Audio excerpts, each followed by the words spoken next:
Good morning, guys. We are live 11:30, or just after 11:30. It's 1-to-1. It's season 2 of Gaz Meets. I'm hopefully going to get to do a few more of these this season with famous names from football and media kind of thing.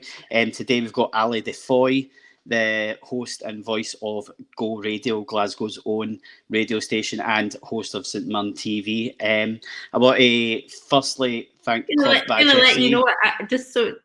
It might really shock you. I left Go Radio a couple of months ago, back in April, but it's all good. Oh, did you? Shows you how much I've been paying attention. I've actually not called this show for a while, to be honest. Then, so that's probably why.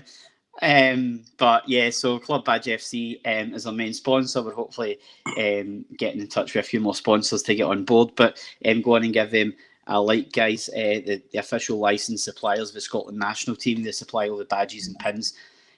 So go on and get some badges and pins off them. So Ali, yes. First of all, thank you very much for agreeing to do this. Pleasure. Apologies for it being a wee bit late. It's my fault. Turns out I needed to download something that my computer magically uninstalled itself. No, it's absolutely fine. It's basically, this is probably the only other early kind of show we've done so far this season. Is I was talking to a guy called Scott McIntyre. He's an Australian journalist based in Tokyo, and he'd followed Ange Postecoglou and all the kind of players from the J League and that sort of thing. So it was great to have him on. So he was, because of time difference, he was the kind of earliest, but you broke the record, so you're even earlier than him. No, it's absolutely fine. Listen, I don't mind accommodating anybody as long as we can get you on. So yeah, basically we are available to download still on Spotify, Apple Podcasts, and wherever you listen to your podcasts. Just search Celtic FC Appreciation, and we're all over the socials as well. So just search Celtic FC Appreciation, Facebook, Instagram, and our YouTube channel. If you've got any questions or comments for Ali, please get them into us.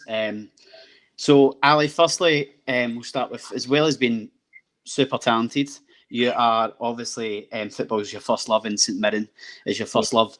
Being a lifelong fan, did that come naturally, or was that kind of a family kind of thing? Family, yeah. So my dad has always supported St Mirren. I was born in Paisley. My big brother, is a St Mirren fan as well. So it's just kind of the way the family has. So when we went now and again, if we were going to a really special treat for all the family, if I don't know, once a year, Boxing Day, would maybe get to go to hospitality. So that was like something big that all the family went. I'm saying like all the family, me, my dad, my mum and my brother. So that for me was like what you did on a Saturday. Yeah. We would go to the football, and that's just the way it's always been. So yeah, no other club, no offence, kind of came into my radar until I moved down south. Yeah. Do you remember your first game that you went to? I remember my brother was the mascot. That day is the first that I remember, and it was a hospitality day, and I asked for apple crumble and cream for my dessert, and I was wearing a sweater shop jumper, and my brother walked out very proudly with Barry Lavetti, and I was the proudest sister you could imagine. I don't know, maybe I was about 5 or 6. I was kind of primary 1, primary 2. That was my first memory, and seeing him getting his photo taken on the pitch was amazing. I'm actually of that kind of age. I remember Barry Lavetti playing for St Mirren. Basher, love it. So I mean, let's go back to the early days. I believe that you were due to attend the Scottish Ballet School, but due to some kind of water damage, you ended up at a thing called Pace. Oh my gosh, yes. Which obviously got you on the road to stardom. I mean, how did that come about? Was that a kind of just a last minute thing? Or? Yeah, so basically I was meant to, when you get a kind of work experience placement at school. Mm-hmm. So I managed to, very kindly, my dad had helped. I think he knew somebody in at the Scottish Ballet, and I managed to get a placement there. But as you say, there'd been water damage and they had to shut it, so it wasn't safe for, I think, the staff or for any kind of work experience. So it was like, with a week to go, what could I do for my work experience? And I don't know, I can't really remember whether it was someone, because my dad kind of works in Paisley, and whether he knew somebody at Pace, or whether he just kind of thought, well, what about Pace? That's a kind of performing arts. Maybe that's something that kind of might be along the lines. So we contacted them, and they were amazing. So I went in there for a week, and I had brilliant fun. Brilliant. I wasn't the only person in for work experience. They kind of accommodated me and kind of squeezed me in as well. So there's a couple of us, and it was really good fun. And then I joined Pace after that, which was fab. Yeah, I mean, you went from there. That sent you to the bright lights of London. I mean, at such a young age, how much of a head spinner was that for you?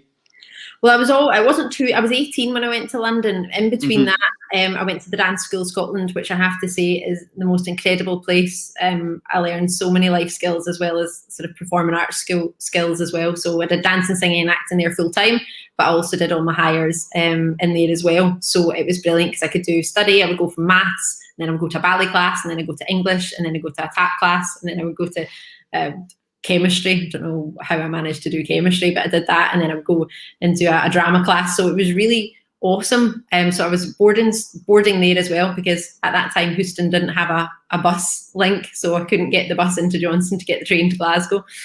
So I was very fortunate. I got to board up in Knightswood, and it was brilliant. And then I went to London, so I guess I'd had a wee experience being away from home, living in Glasgow and only coming home at the weekends. And then when I moved to London, there was quite a lot from the school that moved to London as well, and then former students as well. So there was almost like a kind of Scottish contingency down there. There was hundreds of us, so you were never really alone. So I think from that, if I hadn't gone to that school and I'd just gone straight down south, I think I wouldn't have dealt with it so well. I'm quite a home girl, so having that experience in between really, really helped. So yeah, as much as I wanted to come back to Scotland when I finished, though, London's great, but I'm from the countryside, so it's a bit big for me. Yeah, I mean, I love London. I've been down a few times, but it's far too big, and it's much too difficult to get about. It's not like being in Glasgow, being in the city. You can't just walk anywhere. Do you know what I mean? So you've got to get. I walked everywhere. I don't know why. Yeah, I don't know why. I didn't like the hustle and bustle of the underground. It freaked me out. Oh no, see, I love that. That's what I love, jumping on and off trains. Really? So I mean, you obviously went to the Italia Conte Academy, I think I'm right in saying that. Some massive names have came from that academy: Kelly Brook, Russell Brand, Karen Gillan, Leona Lewis, to name a few. But was there any kind of big names that you met in your time there? Gosh, yeah, loads. I guess some of my friends that are doing really well right now, a young lady called Pixie Lott. She was a good couple of years below me, because she's amazing, right? She's such a lovely girl, or woman, should I say? Gosh, because when I knew her, we were young, but she was a few years below me at the school. But because I'd done all my dance exams in Scotland to be able to teach in England, I had to kind of start from the beginning again. It wasn't the same qualifications. So I was doing the exams with the kind of lower school, the younger school, the youth school. So I was doing that at the same time. So I was in Pixie's class, which was hilarious. So Pixie, you maybe know a guy called Derek Hoff and Julianne Hoff, who are American, and they're in sort of American Idol, and they do Dancing with the Stars in America. And then they've done quite a lot. They've done really, really well. As well as Mark Ballas, who is Shirley Ballas's son. So Shirley Ballas, you might know from Strictly Come Dancing. So he was the year above me as well. We did some shows together. So I guess maybe there's some of the names. Oh yeah, and Zara Abraham, she's in EastEnders just now. So there's a fair few who are who did really, really well. And there's plenty who did really well who maybe names aren't out there at the moment, but they're still doing well. So yeah, and then you've got little old me. Oh, listen, you've done massively well. I mean, as I say, as much... I need to pay you. Mars bars, Snickers. You know me too well. As I say, I love Pixie Lott. I've got had a major crush on her for I don't know how long, but me too. She is pretty good. Obviously, going back to that, was that what you kind of wanted to do at the time, or did you always think I want to come back to being a presenter? That sort of thing. So it all came about because when I was younger, I watched sort of Cat Deely on Live and Kicking and SMTV as it was called kind of then, and Lorraine Kelly and Ant and Dec, and I was like, oh my gosh, that's a job. Like, that's what I want to do. But when I was sort of that age, it wasn't a job. That wasn't something you'd go and study for and have a job. And I remember when I was at Grife High, it was like careers day, and you had to write an essay as to what you wanted to do as a job. And I spent so many hours, my mum helped me, my dad helped me, researching about how you would be a TV presenter. I did it on Cat Deely, Lorraine Kelly and Ant and Dec, and I did this massive presentation. I was so proud of myself. I got a punishment exercise because the teacher thought I was making fun of the thing, and I was like, I spent hours on that. Like, honestly, I was so passionate about it.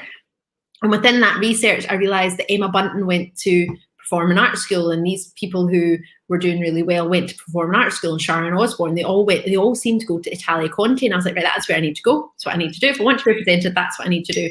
So I then kind of worked out, right, how do I do that? So I contacted one of my friends at the time, Kirsten McLaughlin, beautiful woman, and she was going to the Dance School Scotland as a full-time ballet student from first year high school, and she was like, well, they're doing a musical theatre course, why don't you audition for that and then kind of progress from there? So it all started off with my friend Kirsty. So I did that, and I didn't do my punishment exercise. My mum wrote a letter to say how much work I'd actually done and that I wouldn't be doing it. So, yes, mum. But yeah, so it all kind of started from watching them on the telly and thinking, I want that to be my job. Now it's a normal thing for people to say, I want to be a TV presenter, I want to report on football. But back then, nah. It was like, are you joking? Everyone in the school thought I was mad, I think. I had a few punnies in my time, so I know the pain of that, to be honest. In terms of obviously acting, we'll go into your acting career, but your brief acting career, in terms of soaps. Oh gosh, no. You know, I think it was an advert at the Fort that really got you the gig at River City. I mean, what was the advert for? It was, so the advert was literally for the Fort Shopping Centre. They were trying to get people to go to it. You're making me cry with laughter here. This is hilarious. Can I just point out, this is apple juice. I couldn't find a normal glass, so it looks like I'm drinking wine. It's Wednesday, it's allowed. So it's definitely apple juice. And so basically I had to pretend that I was walking out of a cab to the Fort Shopping Centre. I'd got my heel stuck in a drain, but purposefully stuck my heel in the drain, broke my shoe so I could buy a new pair of shoes at the Fort. I think that's what the advert was all about. So I did it. Didn't get the Fort gig. Agent phoned me and they were like, oh, sorry, you didn't get that. I was like, cool, no worries. And then she phoned me and she said, oh, you're doing River City next week. And I was like, I think you're maybe phoning the wrong person. I haven't auditioned for River City. And she said, oh no, the people who were casting for the Fort saw you and they wanted you for River City instead, so you don't need to have an audition. You got the gig. It's like, oh, amazing. Great. So it just showed me, like, you might not be right for that job, but there's loads of other things, and the directors and casting team who were lovely. I think it was Victoria Beattie, if I'm not mistaken, who was the casting agent at the time, and I ended up getting that gig. So yeah, I was in it for longer in the script than I actually was on screen, but yeah, I didn't mind. Was it? Am I right in saying it was 3 episodes you were at? You something like that, yeah, not a lot. And although I think storyline was on for like 2 months, but yeah, actually, the time you saw me, I think it was like 3 episodes. You played the secret girlfriend of a footballer. I played the wag of Andrew Murray, who actually turns out it was Sam Hewen. It was obviously, I think, did he go into do Highlander? Am I right in saying? Yeah, I think he's doing loads. He's got a new whiskey out at the moment. Lovely man. I met him recently doing a Stirling marathon. He's really into his fitness, but I think he does. Is it Outlander? Outlander, yeah, Outlander, yeah. Filmed kind of Stirling way, so yeah. So he's doing really well. Was he kind of well known at the time, or was he just starting out? I thought he was English, but he was playing an English character. Oh, right. The guy he was playing was like an English footballer who'd come up, and I was supposed to be his kind of wag and girlfriend, but he was kind of getting with someone in what's it called? What's the area? Shoreditch. Is it Shoreditch? Shieldinge. Shieldinge. Sorry, I'm back from London, Shoreditch. I disclaimer, I don't actually watch River City. I just know that for some reason. You know, it's funny, when I was at drama school, and this is going to sound absolutely terrible, but when I was younger, I mean, River City wasn't what it is now. And I remember the two things I said: I'm never going to do shopping TV, and I'm never going to do River City. That was my thing. I don't know why I decided that at such a young age. It was so naive of me. They're the first 2 things I did, and probably the best 2 things I did. So madness. Did you ever watch it back? Nope. Yeah episodes. Absolutely not. My first sort of on-screen kiss. Absolutely not. Was not watching that. Do you want to see it? Are you joking? No, I'm only kidding. I've not got it. Thank goodness. Oh no. I was actually going to search for it, but I thought I'd probably better use of your time doing anything else. Watching paint dry would probably be better. So your other passion, I suppose, is jewellery. Oh yeah. In terms of back in 2005, you became the youngest ever presenter of was it Gems TV at the time? Gems, gosh, I can't remember what year it was. I was 20, but yeah, Gems TV is what it was called now. It was called then, and Jimporia is what it's called now, I think. Yeah. I mean, do you remember the audition? What 100%. I don't know if you had been nervous at the time, or did you just go and smash it? I mean, not literally, but you know. Oh yeah, smash the jewellery. I was buzzing. I think it's probably the best word. I was full of excitement, full of nerves as well, because I'd never been on TV before, had no live presenting, done adverts and things, as you say, and done kind of dramas, but not actually done presenting. So I dreamed of it. So I'd gone from Italia Conti, knew I wanted to be a presenter, made a showreel. The company making the showreel said there's a head presenter of Gems TV is looking for people. They want to see your showreel. We've suggested you would be good. I hadn't even seen it at this point, and I just said, look, if you think it's decent, fire away, send it to them. That would be amazing. But obviously I have no idea if it's good, bad or indifferent. And they phoned me and said, look, can you come down to Redditch, is where it is, so just outside of Birmingham, and can you do an audition, an on-screen audition? So I just watched the show religiously for ages. I got a mirror and just watched myself in the mirror talking, which was freaky enough, and then put the post-it notes of the phone number and everything, practiced every day for about 3 days, got the wee train down to London on Valentine's Day, I remember, Birmingham on Valentine's Day, and sat in a hotel room in Redditch called the Mount View, and they were amazing, made me a rolling sausage for my breakfast, tremendous. And then I went to my wee audition. So I just had one outfit for wearing for that day. And they said, we're going to put you on telly. You'll be on for about 20 minutes. You have a producer in your ear, a director in your ear, you have a sound engineer in your ear, and then you have the camera team and the crew around you. And I was like, okay, amazing. So I don't know if you've ever had sort of anyone in what's called talk back in your ear, but basically imagine 3 different people talking to you about all different things. You need to listen to all of them because it's all important. And then you have to talk and smile at the same time about what's in front of you and sell. And I was like, So they left me on air for 2 hours just talking and selling. And I had no idea. They just went, just say what you can see. And I was like, all right, well, it's orange. It looks like a citrine. I didn't know anything about gemstones. I was just like, it's a ring. Just stating the obvious, really. So people will probably sit and watch and going, yeah, we know that, love. Like, we can tell. But I just did everything I thought. They told me things. So I was like, oh, it's from, I don't know, wherever it was, Madagascar, wherever it was, and lovely sunshine colour, whatever. And that's price and that's phone number. So they said to me on air, like, you've got the job. Can you just stay on air?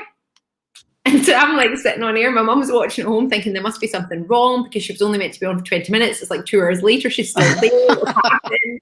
She that bad that we need to keep it on. So I think my mum was watching at home and I got off air and I said, Mum, they've given me the job. I start tomorrow. So unfortunately, and the good news is she's all well, but one of the presenters had a car accident. So she wasn't able to work that weekend. And they literally put me in her slot straight away. So I had no idea. Prime time Friday night, had to learn how to do my job. So it was kind of sink or swim. So I was really, really fortunate that I got noticed the way I did. But I think a lot of it is kind of putting yourself out there and just trying and doing your best and hoping you do well. So yeah, long-winded way of saying that's how it all came about. Well, I mean, that's obviously, that's what I was going to ask. I mean, in terms of, I've not had that. I've been involved in media before, but I've never had that kind of situation where, you know, you've got your earpiece in and somebody's talking to you and directing you, kind of thing.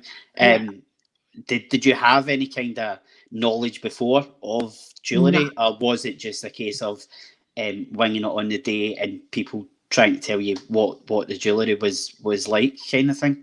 100% winging it on the day. I mean, I think they'd said to me, you'll have one citrine.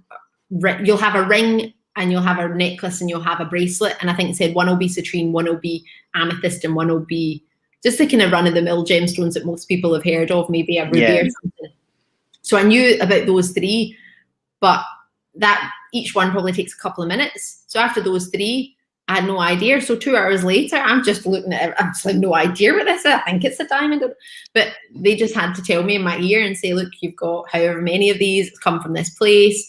but I didn't know anything about jewellery other than the average person, and like, oh, that's pretty, that's sparkly, I like that, or that looks nice, but didn't know anything about gemstones, didn't know anything other than what I'd researched for those 3 stones that they told me about. So I decided, along with some of the other team there, to become an accredited jewellery professional and study with the Gemological Institute of America to make sure I had my diamonds, my jewellery, my gemstone degree, to make sure that when I was on the telly, what I was talking about I actually knew.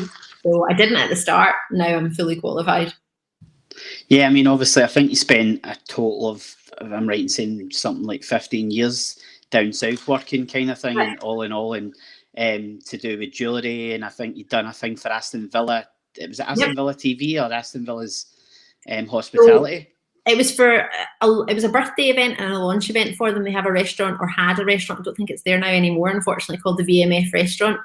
Funnily enough, I was talking about it this morning at Mirren, and they were the #1 suppliers of coriander and potatoes in the whole of the West Midlands, which I thought was mad. So they've got like a football-sized allotment, and they used to joke that if the player got a red card, they would have to go and dig potatoes. Whether they did or not, I don't know. But they wanted to show this restaurant off because the local community were the only ones who worked in it, and they got NVQs and HNCs and different qualifications working there in hospitality or cooking or whatever it might be, so that they could then go and get a job within that, the kind of restaurant industry. So they wanted to do a video on the 4th birthday of it to celebrate that. So I went in to do that for them, which was great, and a few other wee bits and bobs for them. But I wasn't like the official presenter for Aston Villa TV or anything. I don't even think they had Aston Villa TV at the time, to be honest. It was that long ago. But yeah, it was good fun. Lovely. But obviously, you know, going back onto the stage kind of thing, a few years before you started at Gems TV, you appeared as Velma and like West Side Story and Hot Mikado. You'd won dance awards. I mean, how big an achievement was that for you at the time, do you think? For me, it was huge. I mean, I loved to dance. Like, I still love to dance. And I went into the dance school of Scotland on the musical theatre course, having gone to dance classes, but I didn't start till I was about 10. I was quite late in going to dance classes. I hadn't done any singing lessons, and I hadn't done any drama other than the few kind of Saturdays at Pace. So I was going in with people who won BAFTAs, who'd been in the West End playing in Les Mis, leading roles, and they were like 16 years old. So I was going in, all I could do was dance from a local dance school. So getting the dance award to me was huge, because that showed that I was, not only did I like dance, but I was good at it. But in my final year, I won the drama award, which was the biggest achievement. I think was it Billy Boyd, was it? Oh, I've forgotten his name. It's terrible. The guy from The Hobbit. Yeah, Billy. I think it was Billy Boyd, yeah. He came, so it was externally judged, so it wasn't judged by the teachers or anything. And I was granted the drama award for the whole school, and that to me was the biggest achievement ever, because I'd worked so hard. And bear in mind, my first day of drama, I hid in the cupboard because I didn't understand how everybody knew how to do improvisation. Didn't understand how that guy knew that someone else was in the lift with a monkey, and I was like, what is going on? I don't understand this. But now I realise it's just improvising. They're making it up, and you can do whatever you want, and you just kind of go, time I was like just backing into the cupboard, shut the door, and was like, I'm not taking part of this. I don't know what to do. So by 2 years later, winning the drama award, that for me was the proudest moment. I was so proud. I mean, obviously you played, I think you appeared in a production of Rent as well. You played the lead in Sweet Charity.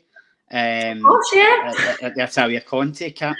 You've done your research, haven't you? I go all in. Go hard, I go home. I love that. It's amazing. I mean, obviously, how was that playing the lead role in a production of that kind of size? Oh, it was amazing. Well, so at Conti's, they've got their own theatre as well, which is brilliant. So Rent was fabulous. Rent is a brilliant musical, hard hitting, all about HIV and AIDS, and I learned a lot that I didn't really know much about. So for that was a brilliant learning curve for me. But also to play a character who was a recovering addict was not something really within that I'd ever experienced in my life. So that was a really good role challenging role. And Sweet Charity was like a mini one. So at Christmas time, you do excerpts of different musicals and you do different roles. So Sweet Charity was brilliant fun. It was with two of my dearest friends at the college. So we had an absolute blast, singing, dancing, prancing about. It was brilliant. Yeah, I mean, you went from there and Julia TV to another kind of your first probably kind of sport, I would say, in terms of the golf. You joined the C3I group. Yeah. As a co-presenter for the Open Golf, you got to experience beautiful courses such as Royal Birkdale, Carnoustie, Royal Troon. I mean, how was that to be able to just to walk the courses, just to kind of get around the courses? It was and still is amazing. I was really, really fortunate because it was my first role with them. So when I was younger, I used to play golf. I used to captain Runfurley Golf Club. I was the girls' captain there, and then I used to play for the West of Scotland Girls. So being at that, I always say this, and everyone laughs at me. I was like, "Don't be so down on yourself," but there wasn't that many girls playing golf when I was playing golf, so it probably wasn't that hard to get into the Scotland team. But I was there. So that was always a passion of mine. But I had to kind of drop golf and drop football and drop all of that to go to the dance school and focus on dancing and singing and acting. So to be able to pick it up again was amazing. To walk on the golf courses, as you say, that are the most pristine condition. I mean, major championships. It's not just a really great club competition. It's a golf major, and the oldest golf major in the world. It's the main one. So not only to be there, but to be able to have access to walk on the green with the likes of Henrik Stenson and Justin Thomas and Jason Day and Justin Rose, and then to putt with them, to ask them questions about their game was just, I was like a child in a candy shop. It was brilliant. Loved every minute of it. I mean, I love doing this. I've done this. I probably started this podcast tail end of last season, and it was originally planned just to do a kind of weekly show to talk about what's been happening with Celtic that week. Me and one of my mates that come on and does it with me. But I thought I really want to kind of do a midweek show with somebody kind of famous, and then you got lumbered with me because you couldn't find anyone else. No, honestly, I have been trying to get you on here for I don't know how long, but obviously you're very difficult to get hold of.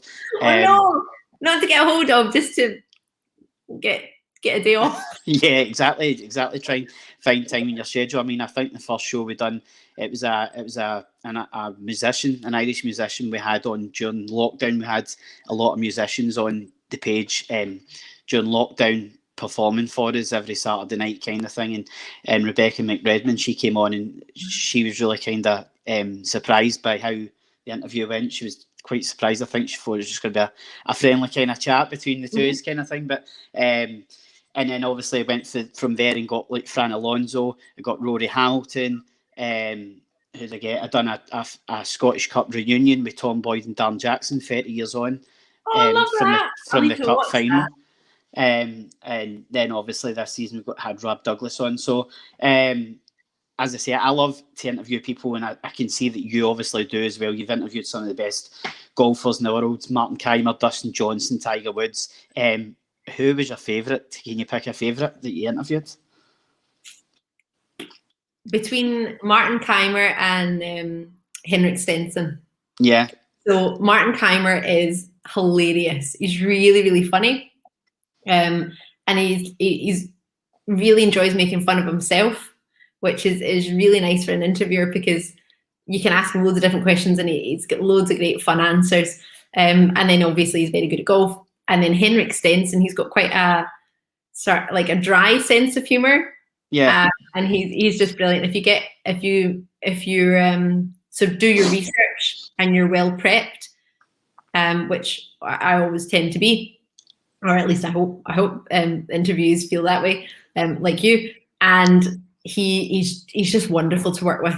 Honestly, the stories that they've got, and they're so good with you. They really enjoy having a good interview. So yeah, probably between Henrik Stenson, when he was given back the trophy, claret jug, and Martin Kaymer on his new clothing range for Hugo Boss, which was quite good fun.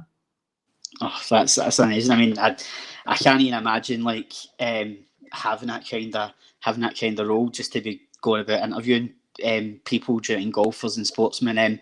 But I did notice on your Instagram that you're doing a plank challenge while wishing Gary Player a happy birthday. I mean, it was a happy 82nd birthday. I don't know if this was a competition between the two of you. I don't know how fit Gary Player is, but so fit. Honestly, he is so fit. It's insane. He's fitter than me. Yeah. And I'm not fit, so that's not a good judge. He is insanely fit. I remember he did an interview running on a treadmill because he wanted to fit in the interview and fit in his fitness in golf shoes. That's nuts. He's level. I mean, from what I've seen, from what the video lasted up to about 2 minutes 15. I mean, how long did you actually last doing the plank? Well, it was meant to be. Oh, I can't even remember now. But because he was celebrating his 87th birthday, was it meant to be like 87 seconds? So like a minute. Oh, right. 27 or something. So I think that's how long you were supposed to do it to celebrate him and his birthday. But I think I just kept going because, well, I don't know. I think I just was wanting to show him that I was really happy for him to be 87. I don't know. I just thought if he can do it at 87, come. I don't know what age I was at the time, 32 or something, 33, I don't know. But I just thought, you need to sort your life out, Ali. If Gary Player is 87 and he gives a plank for longer than you, you need to do something here. So yeah, that was my wee plank challenge to wish him a happy birthday. Oh, that's quite cool. I can remember when the Nintendo Wii came out and I got the Wii Fit, and there's a thing on that you can do a plank challenge kind of thing. It's different kind of fitness exercise and different games. And I think I lasted about 90 seconds. I think 90 seconds was the maximum you could last. But I was the same. I was like, I could keep going. So it became a kind of competition between me and my siblings to try and see who would last the longest. And obviously the competition between the siblings came out. I will not try and plank challenge you now. My plank challenge days are gone. You win, hands down. I'll give you it. I mean, that was a few years ago, so I've not planked in a while, so I don't know. Might need to do something on Instagram. A wee Instagram Anyone just joined in, they'll be thinking, "What are you guys on about?" I haven't planked in ages. So as I say, you're a busy girl. You've joined Central FM radio station in February 2018. As well as overlapping roles. I can't remember the year, but yeah, I'm sure you're right.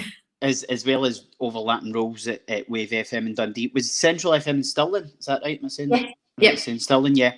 I mean, you went from obviously being the evening and sports presenter to doing the breakfast show. How much of a difference was that in terms of, just in terms of listeners, in terms of how you went about the presenting? Everything. So when you do like an evening show, you're literally quite chilled out, or at least on that station for that particular audience. That's what the remit was. So it was just quite chilled music, just a little bit of casual chat in between, but not too much, and talking about what's maybe coming up the next day or what's locally happening. But really, it's just easy listening. The afternoon show was on a Saturday. The football show, Goals and Gossip, was brilliant because it was loads of music chat, and then the very, very last minute you had, for when all the football scores came in, you had to try and get all those results in before the news. At like 5 o'clock. So it was like trying to scramble everywhere, watching live games, plus trying to get the information, trying to get your computer to update and make sure you had all the scores in, all the goal scorers. So that was like, you couldn't really plan that. You just had to wait till they came in. So it was always like a rush to try and make sure you got it all in and got them all correct. So that was really good fun. But then the breakfast show, it's a whole other ball game. You're number one, you're up at like crack of dawn. I used to get up 4 a.m. And then be in for like not long after 4. And I like to prep before I do it on the day because I don't like to be 6 a.m. thinking I'm not sure if they checking the equipment, making sure everything works. I like to be there early. I know a lot of breakfast presenters are, I guess I was new to it, so I was probably a little bit of an eager beaver. So I would make sure I was in plenty of time. So if anything wasn't starting or right, I wasn't that technical. So I probably thought I might need to phone someone and get some help here, and they might need to talk me through it. So I'll make sure that I'm there in plenty of time. So it was an early start. you're coming up with competitions, you've got traffic, you've got travel, you've got your different hours you'll do totally different. Some things you'll repeat. And then also you have to get all your content, which the majority of it, I wanted it to be fresh on that day. I didn't like using things that happened the day before. Yeah. People in my head would probably know about it. So I probably gave myself a lot of extra work, making sure that every bit of content I had to talk about in every hour, so that's like 6 links an hour or something, was new and fresh. So if you times that by 4 hours, that's a lot to try and find to talk about that's interesting at that time in the morning. So it's a lot more work than I would say what an evening show was on the 2 different stations, but I loved every minute of it and wouldn't change it. Yeah, I mean, I don't know if you ever seen I think it was Si Ferry, your former colleague, he'd done the interview with Ali McCoist, and he was talking about, oh yeah, McCoist was saying about the story about Alan Brazil when he done TalkSport in the mornings, and he says it'd be 6 o'clock, he says, and be 5:50, 5:55, and he'd be looking at the producer, got that big man's not in yet, what's happening, he says, and 5:59, bang, the door kicks open, and Alan Brazil straight on, good morning, blah, blah, and he says that's just the way it is, and that's what you're obviously saying about some presenters like to just come in, get straight on it, and other people like to kind of prep kind of thing. I think obviously Alan Brazil, legend, he's got years of experience on radio presenting over me, so to him it probably would be, do you know what I mean? It yeah. wouldn't too much, but for me, I guess, because I was new at it, it was a new job, I wanted to make sure that I'd had the right preparation going forward. I think I didn't have those years of experience in radio to be able to have that knowledge already in my head and know what I was going to say. I think from that point of view, hopefully over the years I'll be a lot better, or I am a lot better. I know exactly what's meant to happen, how it works. I can fix things. I know how the technical side of things, I can run that. It's not a problem now. Yeah. But at that time I'd never really stepped in a radio studio. So I was a bit like, oh, what to do here? Yeah, I mean, I'm going to throw a few kind of fun questions at you, I suppose. Okay. You've pretty much done everything from dancing, singing, and acting, and presenting. Would you ever consider any of the kind of reality shows on the TV, any of the big reality shows? I did a few years ago. I definitely did, because I thought, well, all the people who are presenters now are the ones who've done a reality show. Yeah. So is that what I need to do now? But then I thought, no, Ali, just stick with your research, stick with your knowledge, stick with your training, and just do that. So yeah, I mean, I've always said to myself, if I wouldn't want my mum or dad or my brother to see it, or my granny or grandpa, when they were alive, God love them, then I wouldn't do it. And I think most of the reality shows, probably things on there that I would not want to do, or maybe want my family to see me do, if that makes sense. I think, yeah, I'm just not going to put myself in that situation. So no. Strictly Come Dancing, or like Dancing on Ice, like that, 100%. But no way would I be anywhere near No Jungle. Oh yeah, I think Dancing Ice is obviously a lot more lethal than Strictly, because obviously it's on ice and there's a lot more chance of injury kind of thing.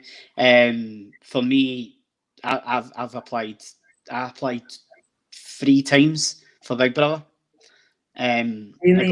I think the furthest I got was like the 2nd round or something of the auditions, but it was crazy because you were auditioning from, I think it was 6:30. You had to audition from a queue from, basically, and the queues were massive. I think it was the SEC, and before the Hydro was built, kind of thing. And it was crazy. But I'd love to go into the jungle. The only thing I probably couldn't do, I mean, I'm saying I'd love to go into the jungle. I'm scared of heights, so I mean, I couldn't jump at the helicopter. Are you going to get a plane? Exactly, I'd probably just like want to land safely. Do you know what I mean? In terms of the Bush Tucker trials, the only things I don't like are snakes and rats. The rest of them, the eating challenges I could do, spiders, cockroaches, mosquitoes, everything.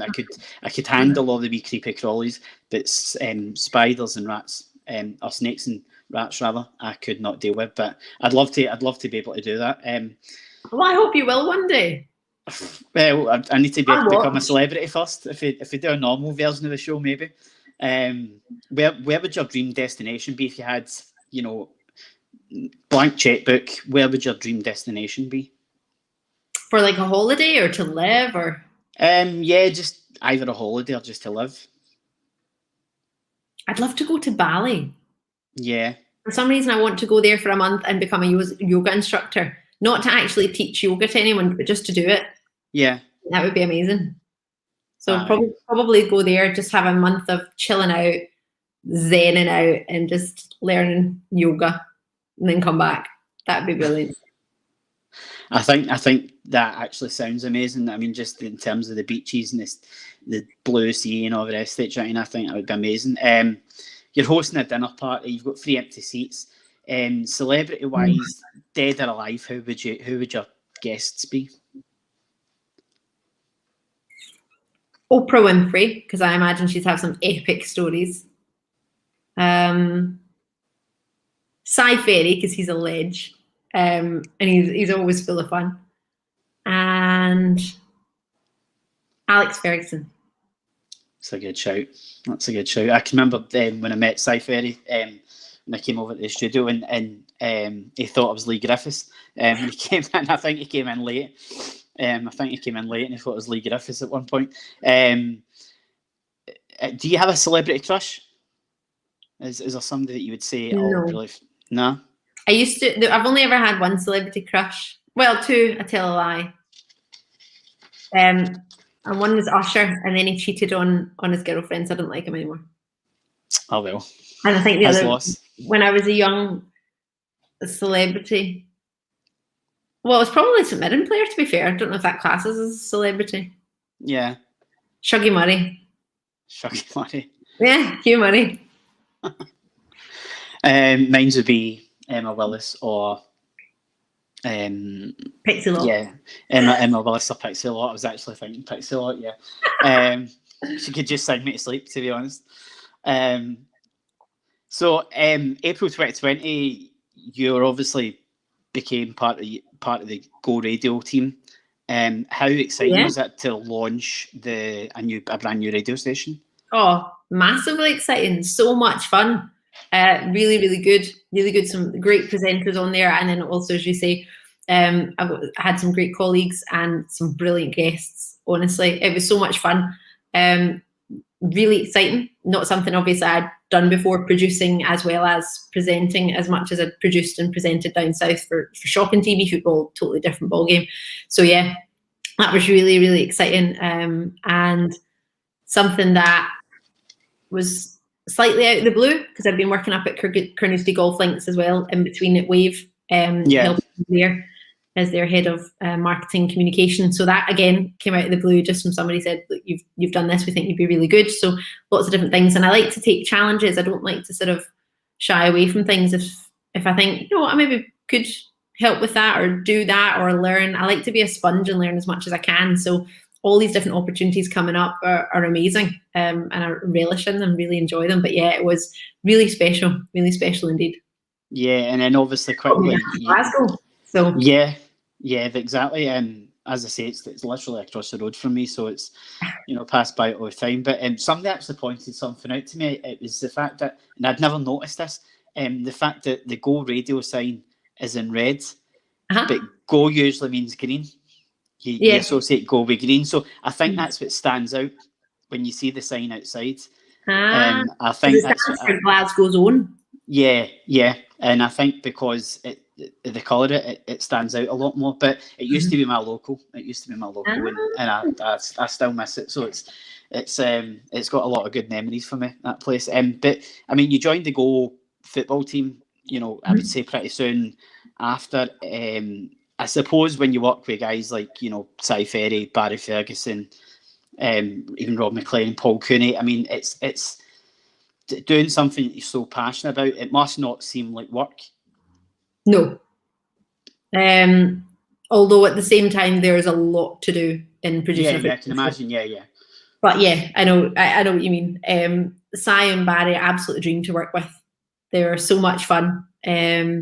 Really enjoyed it, as I say, and guests you had like Leanne Crichton, who's fantastic. You've got Chris Burke, and all still friends to this day. So it's amazing. So even though I've moved on, I've still got some great friendships and work relationships as well. So it's amazing. It's really good. But yeah, to work with Scotland captain, youngest captain, Rangers captain, and the funny thing was when Barry was at the height of his career, I was in England, so I kind of missed. Yeah.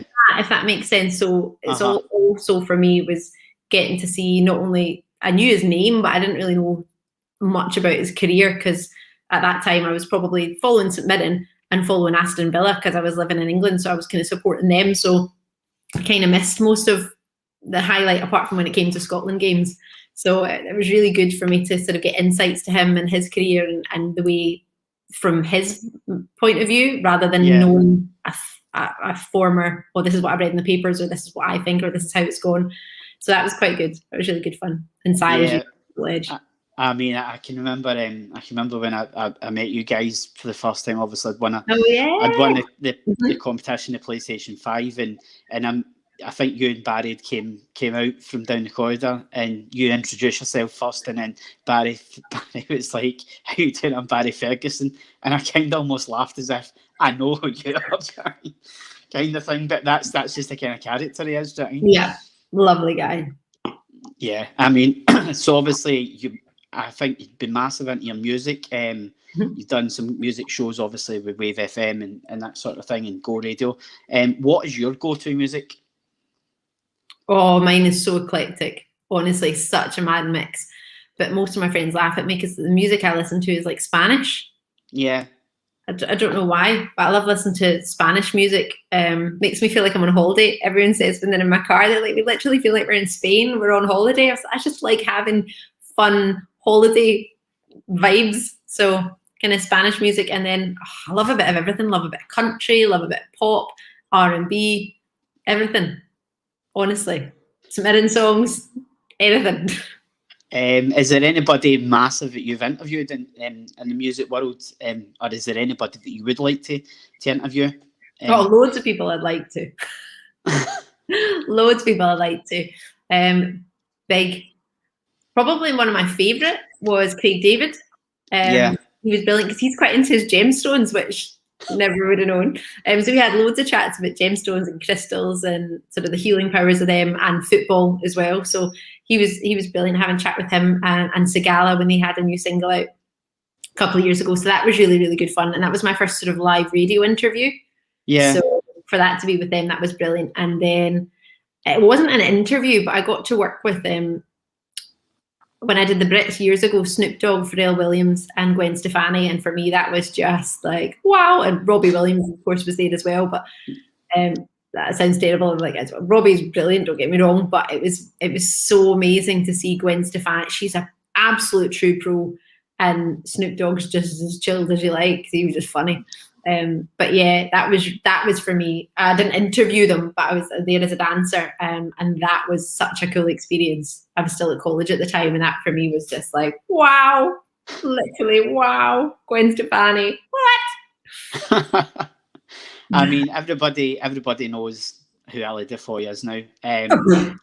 Am I correct in saying your surname's actually Beattie? Yes, but DeFoy was your mother's maiden name. Was that just, I believe it was something to do with an actor that had the same name as... Yep, exactly. Yes. So was that just like almost like a David Jason moment where, you know, he had it early in his career where he had the name and he couldn't use it, so he had to change his surname, kind of thing? Yep, same as David Tennant. Basically, when you sort of join an actors union, there's one called Equity, which quite a lot, the majority of sort of well-known actors that you will see are usually part of that. And when you join it, you can't have the same name as anyone else. So you can't be like Tom Cruise or Nicole Kidman or like David Tennant. You have to have your own name. So there was already an Ali Beattie, already a gentleman actor. I think he was in his 70s, and years ago at the time. The agent I had, I don't think he's an agent anymore, had said to me, well, you could just wait till the renewal date and try and quickly renew it before him, like register it before him. And I was like, a 70-year-old guy who's been called Ali Beattie for years as an actor, and I'm just going to like nab his name overnight just because it's my own name. I was like, that's so mean. I was like, I'm not going to do that. And I just thought, well, I'll just go with my mum's maiden name. It would still keep me high up in the list because D is like not far from A. When they do a roll call, so I won't be that low on the list when it comes to if I choose like anything else. I was for Ellie Summers though. I was going to completely change my name. Yeah, what was the name you were going to change it to? Ellie Summers. Ellie Summers. because I like summer, I like sunshine, and I like Ellie sound like Ali. But I thought if someone shouts Ellie, I'll never turn around. Like I'll never. You're like, who's Ellie? I won't, you know what I mean? Unless they say my actual name, I probably think she's so rude. She just ignores people with saying her name. I was like, I will never remember that. So I thought, no, I'll just stick with my own first name and then just use my mum's maiden name. So that's quite nice. It's quite a nice touch. So I mean, finally we started with the buddies. I suppose it's only fair to finish with them. You became the host of SMTV, not to be confused with the kids' TV show with Ant and Dec and Cat Daly, but you mentioned at the start of the show. You mentioned at the start of the show. You know, for yourself years ago as a kid, growing up supporting St Mirren, how buzzing were you when the club came calling? Do you know, funny thing I said to Tony Fitzpatrick the other day, I said, Tony, I have to pinch myself that you are my boss. Like, this blows my mind. This is amazing. Like, I'm sitting there looking at the stadium thinking, this is where I work. Yeah. And I'm only part-time at St Mirren. I'm still doing other things, which is brilliant. But the fact that they came to me and they were like, Ali, what do you think about this? And I said, this is what I would do. This is what I'd suggest. And it just worked. It was effortless. It was so good. So, I mean, don't get me wrong. There's so much going on just now. There's so much to do, which is so exciting. And I guess I mentioned a sweet shop the other day. And that's what St Mirren is like to me. There are so many great moments. There's so much that can be done with that club. There's so many great things that have already been done that maybe people don't know about yet. There's so much to shout about. There's so much to build on. There's so many exciting opportunities that we haven't even touched on. We haven't even scratched the surface with the club. So it's really exciting. So there's lots to do. But yeah, when they asked me, I was like, yeah, no brainer. Has to be a yes. Yeah, I mean, obviously, it's quite good because you're obviously, you can go and achieve other things. You can go and do other things, put your hand to other things. But just in terms of then, I suppose, for the rest of the season, I mean, St Mirren, obviously, last season, massive season in terms of semi-finals of both cup competitions, were really unlucky. I think he's missed out in top 6 due to kind of some COVID games kind of thing. So obviously that would have been a top 6 finish as well. How good a job do you think the manager's done? Outstanding. I mean, that's the best we've had in 32 years. Yeah. I think it's an outstanding achievement. And bearing in mind at the start of last season, as you say, COVID hit us, we had not good results. I mean, really not good. Because coming to Christmas time, a lot of people were worrying. I mean, I wasn't, because I always have faith, and I'm the glass half full kind of person. But I can understand a lot of fans' frustration, thinking, what on earth's going on? Like, what's happening? But the manager, I think, yeah, he's a young manager. Yeah, he's going to come from Alloa. So he's not been in the Premier League. It's his first Premier League team, if you say that. But he's been there for a couple of years now. And he's been outstanding. I think he's fab. I think obviously he'll say himself he's still got loads to learn because he's only been managing for a few years. But I think what he's managed to do with the team in the very short space of time he's had to work with them, with the utmost respect, we don't have the same amount of money as Celtic or Rangers to spend on players. But at the same time, we're also not expected to be where Rangers and Celtic are expected to be on the table. Yeah. So in comparison, but I think what he's managed to do and the support that the board have given him shows to me how strong they feel in him. They'll obviously work with him a lot more than I do. So I think he's done incredibly well last season, and I think he's got so much to build on. And I'm hoping there's some silverware and some top 6 finish this season for him, because I think it's deserved. I think it would have been deserved last season, and hopefully can build on that. And get into top 6 at least anyway. Just to finish then, Ali, what kind of advice would you have for anybody that's thinking about maybe getting into media or getting into kind of a presenting role, or maybe dance or acting kind of thing? Well, dancing and acting, if you want to do that at 100%, depending on your age, but if you're sort of younger and still at school and high school, 100% go to the Dance School Scotland if you can get in there. Audition, work your socks off, because they are the highest caliber of teachers, the best place I've ever been in my life. So if you wanted to be dancer, singer, actor, 100% go there. Presenter too. If you are, as you say, want to be a presenter, maybe that's not, you don't want to do performing arts and that's not your thing, research 100%. Find people you like, try and get in touch with them, research, be a sponge, learn as much as you can, get as many qualifications as you can and what chosen path that you want to do, and find out what you like and do lots of it. Yeah, that's some pretty good advice, as I say. So we'll leave it there, and I'll let you get on with the rest of your day. Let's see the puppy. Is he there? He's asleep, but yeah, hold on 2 seconds. Absolutely, I'm a big dog person. He's lovely. What's his name? Kobe. Oh, yeah. He's beautiful. I go to pieces when I see dogs, honestly. So yeah, guys, we're going to leave it there. Once again, thanks to Ali DeFoy for coming on. Pleasure. And if you want to follow us on the socials, search Celtic FC Appreciation. We're all over Facebook. The numbers are rapidly rising. We're over 15,000 fans now. Leave a review, follow and subscribe to the podcast. We're on Apple Podcasts and Spotify as well. And we'll be back hopefully on Sunday night after the Glasgow derby. And hopefully get a massive result tomorrow against AZ Alkmaar. Last week's result.